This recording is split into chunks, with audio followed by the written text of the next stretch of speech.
Salam alaikum.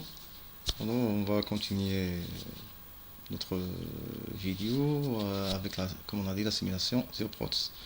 Comme j'ai déjà dit que sur Protos, il était très difficile de simuler un buscan parce que même si vous faites la recherche sur Google, vous allez voir que n'existe même pas et c'est très difficile.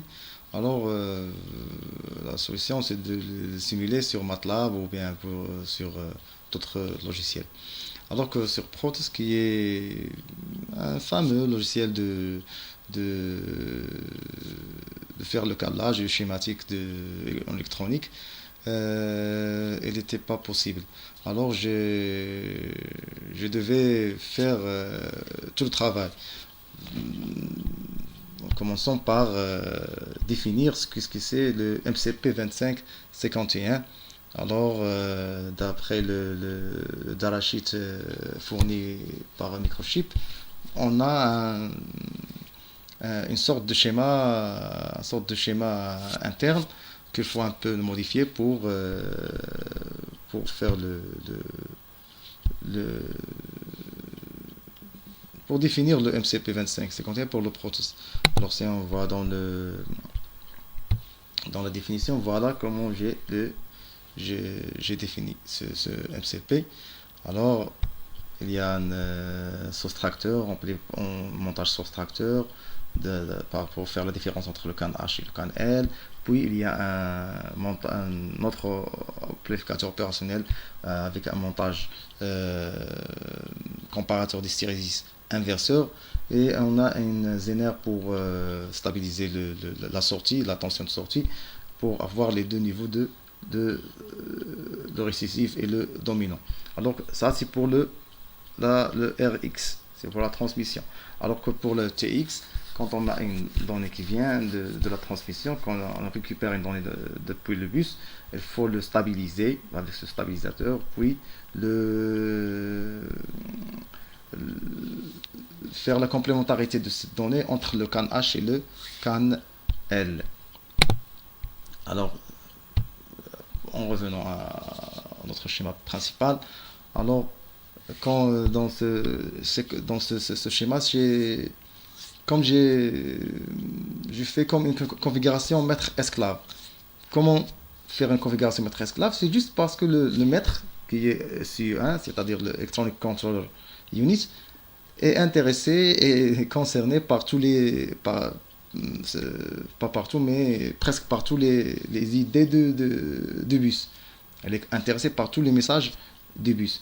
Alors que pour le SU2 ou bien le SU3, ils ont des idées spécifiques, particulières.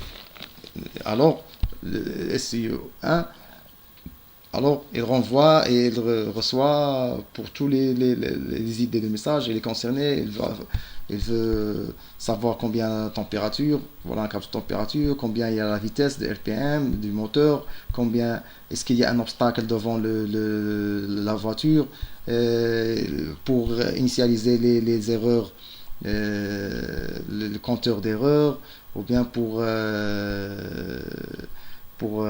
faire le reset ce compteur. Alors tout ça, il est concerné par ce maître.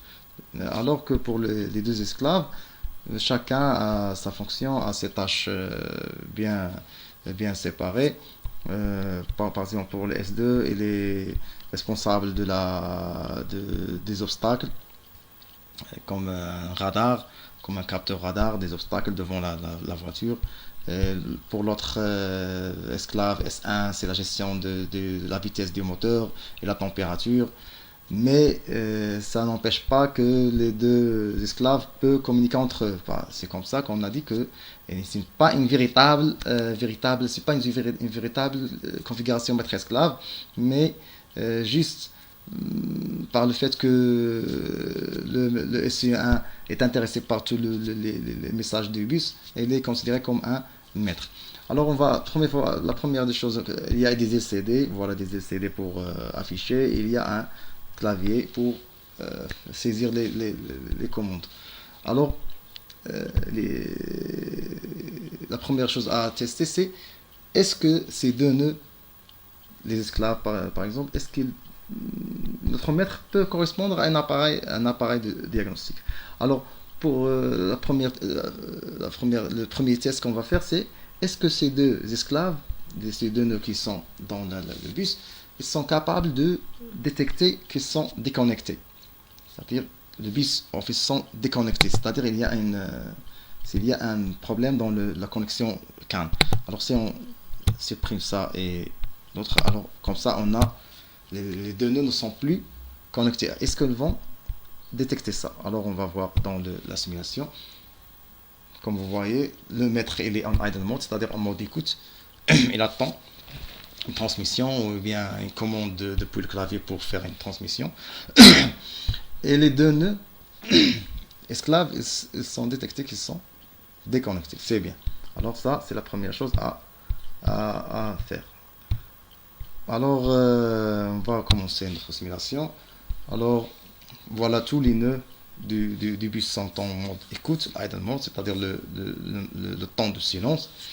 Alors, par exemple, si on veut voir combien il y a de la température, par exemple, on